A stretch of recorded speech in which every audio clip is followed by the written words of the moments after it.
All right, so we're on the east side of Bakersfield, California, but we're deep east side. We're like east of the east side, and where I grew up and where this guy grew up. And you probably can hear the plethora of sounds in the background because that's all I can hear.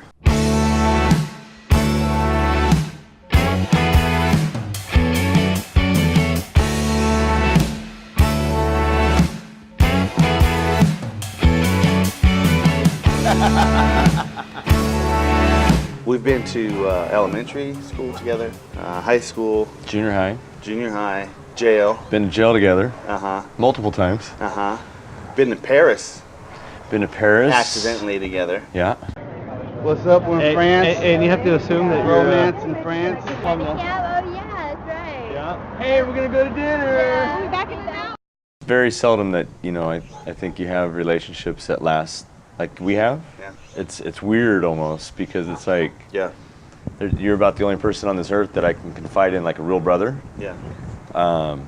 And I think you know me just as well as anybody. Yeah. You know what I mean? Yeah, and one of the things that the thought I had was like, when you realize people who go through, and you have people in your life that you've tried to help, but people who get caught up in the lifestyle that we used to kind of be in, that they get stuck there and they never get redemption. And part of the reason is they don't have anybody else. Mm-hmm.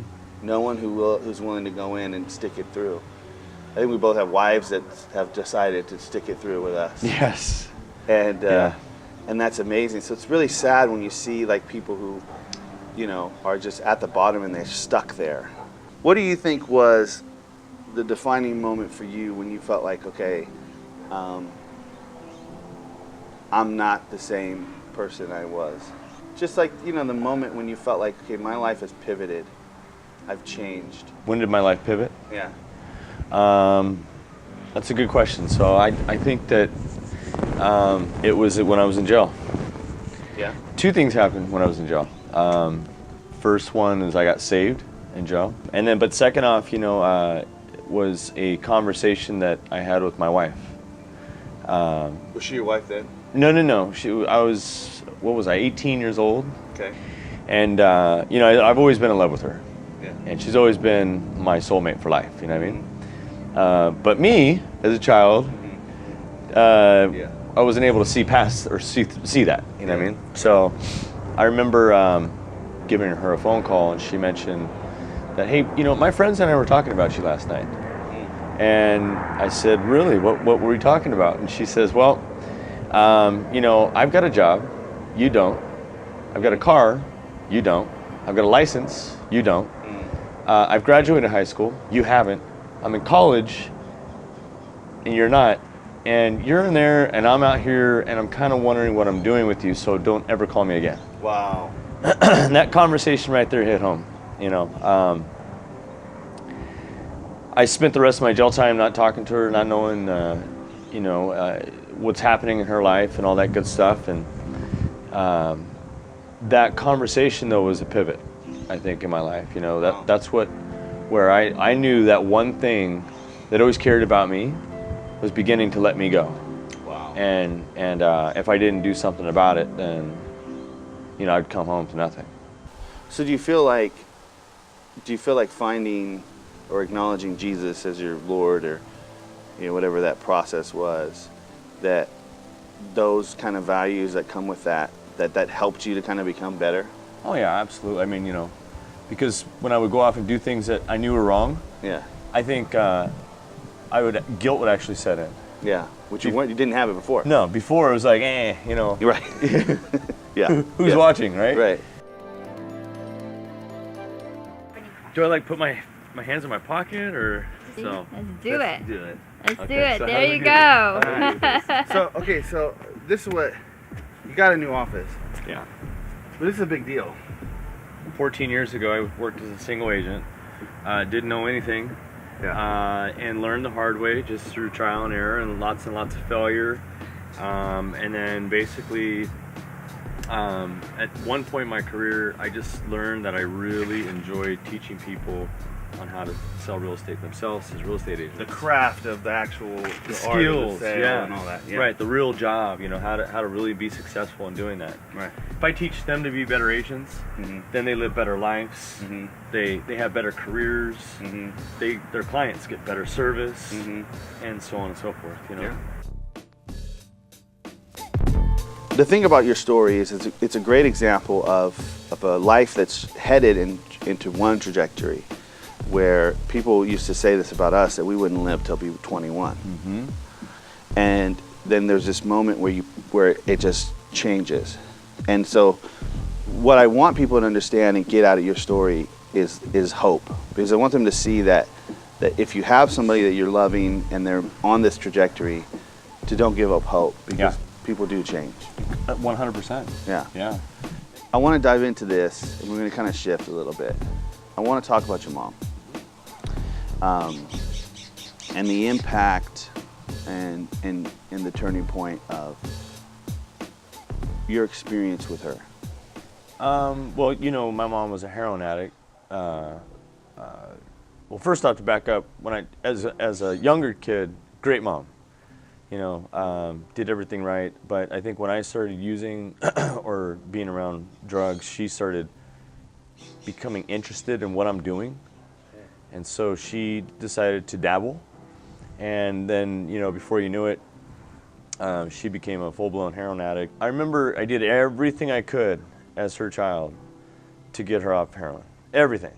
I paid her rent, or her mortgage. I paid her mortgage. I bought her groceries. I paid her utilities. I took her to all her methadone appointments, dropped her off, fed her, did everything I possibly could for her, and she finally got clean. Once she got sober, about a week after she got sober, I remember she went back and used again, and she overdosed badly this time. And I told her that I visited her at the hospital with my son, and basically told her, I'm done. I'm never going to talk to you again until you completely sober up. Don't ever come around. Don't call. Don't do anything. Let's stop right there, because that is that's hard to do. Yeah. Because you've put all this effort into helping her to recover, much like people did for you. And you get to this point where you're like, okay, it's what I'm doing is no longer helping you. It's enabling you. And so, much like when I got kicked out of the house at 17 years old, it was a point of tough love. We had to say, I have to enough remove. is enough. Yeah. And I remember a month before she passed away, not speaking to her at all. I would have a dream every single night. I mean, every night. Yeah. About basically, I would call her house. She wouldn't answer the phone. I would get in the car. I would drive to the house. I would knock on the door. No answer. And there was a mail slip in her door. Yeah. And I would look through the mail slip, and I'd see her body laying there. And so I remember the holidays were coming, and I kind of wanted to get right with her, Right. and it's been about a month, I need to maybe reach out and see how she's doing, and or whatnot. And so I did. I picked up the phone. I remember I was at work. I picked up the phone. It was December 17th. Picked up the phone, called her, and no answer. Got in the car, drove to her house, and it's funny because on the way to her house, I already knew what was happening. Yeah. And so then I showed up at the house, knocked on the door, no answer. Didn't have to look in the mail slip because I had keys. Opened up the door, but her body was right where my dreams told me it would be. Oh, wow. Wow. And she died the day before that. So it was almost like she'd have been dead for a day. Wow. Yeah.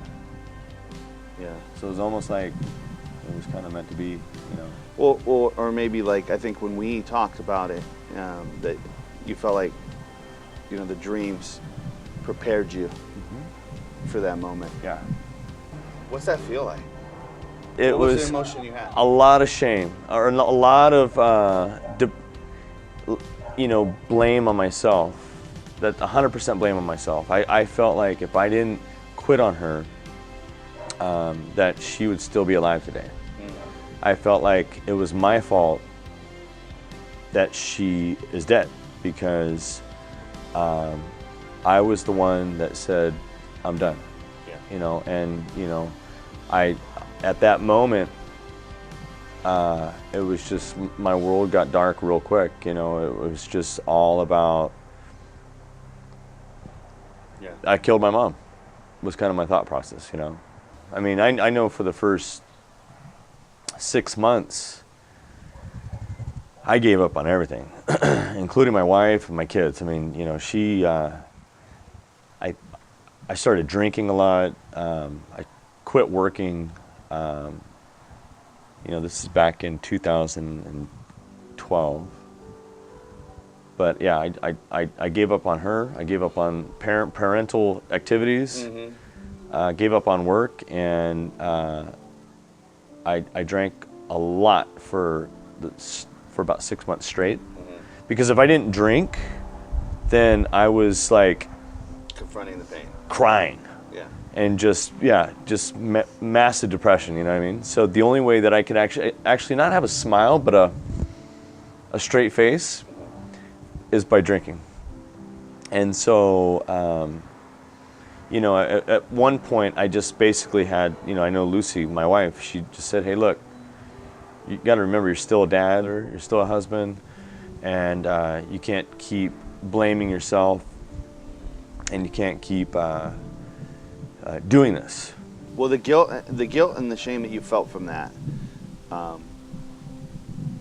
you masked that with alcohol. Yeah, And in some ways, you kind of began the same cycle I did. that Yeah. you kind of had started when you were a teenager. Yeah, Yeah. But it was just alcohol at that point. correct. Yeah. But it became very consistent too, though. Well, I remember having a very specific conversation with you, and I think it was the first. I don't know if you probably had heard it before, but it was the first time I think you heard it. Okay. Was, it's not your fault. Yeah. And I think it was, and I think, I think you probably had heard that from other people, but it wasn't for a good couple years where you were finally able to say, okay, it wasn't my fault. You still struggle with that? I don't, but it still hurts right now, you know, talking about it, you know. But no, I don't blame myself anymore for it, you know. But I do regret giving up on her, though. Yeah, that's so if you had to say this, if somebody's listening to this, someone's watching this, and they're in the same situation they're at that point, don't give up. don't give up. Do not give up. What would Jesus do? Yeah. You know what I mean? So how do you know the balance of like when to say, okay, I'm enabling you? Because at some point you can't continue to, if you would continue to pay the rent, continue to pay the groceries. Yeah. Well, that's enabling, no doubt. So you had But I guess, you know, but what I did was I shut the love off. Oh. You know what I mean? Wow. So, yeah, I mean, you know, anybody out there, don't shut the love off. Yeah. You know, continue to pour your love on the people that are having those issues, you know, because basically I think the reason why my mom continued to fight was because she knew people loved her. You know? Much like you with your wife. Correct, yeah. Yeah, so once I, so yeah, I mean, if shut anybody out there is dealing with that scenario, 100% Christian, I mean, you know, don't give up. So eventually, you know, you kind of come to terms with the guilt and the shame, and you learn what you learned from it, and you began to move on. So what happened with alcohol? Well, you know, I mean, after I started getting through the pain and realizing that it's not my fault, you know, it just kind of went away. You know, so eventually I quit drinking in roughly 2015, and you know, ever since then, life's been a lot better. So once you were able to deal with the guilt and the shame, which were the contributing factors kept driving you back to alcohol, is when you were able to find, I guess, the freedom from the power that alcohol had on you, right? Yep. Because you, and that's the thing, is that people don't understand, is you have to deal with the underlying causes, right? Yes, yep. Just stopping drinking is not that doesn't fix anything. Mm-hmm. You had to deal with your emotional state. Correct, yeah. Yeah. I had to get over myself. Yeah. Yeah. And you found that a little bit through 12-step, but then also through church and through your family and finding meaning and purpose in other areas of life. Yeah. Yeah. Yeah. And one of the things that you found was a great calling, or because I feel like what you're able to do in your real estate business is a little bit more than just business driven. There's a purpose behind the program and the way that you've set up your company, right? Can you tell me a little bit about that? You know, I don't think you call us your standard brokerage or whatnot, where we basically emphasize and focus on training and coaching real estate agents to becoming really good real estate agents, you know, professional salespeople. And so that's been my focus since you know, mid 2015, and you know, it's been a big blessing that, you know, a business that we've had been on a good run lately. You know what I mean? But there's a little bit. It's not like some harebrained scheme to say, okay, if I do this and this, then I'm going to cash in all this money. Yeah. I mean, you really enjoy the art of edifying people and making them better versions of themselves. 100%. Yeah. Yeah. Love it. Yeah. Yeah, I'd rather do that than make money, to be honest with you, because the money will come. Right. You know. Yeah, I think that's huge, and I think people. It's a lot of like finding my purpose in this show and doing this show. It's like has become. Do you get paid to do the show? I don't. It's costing me an arm and a leg to do this show. But you don't get paid, right? I don't get paid. But you do it because you love it, and you do it hoping that there's something out there, or there's somebody out there. Yeah. That where they're like, aha. Yeah.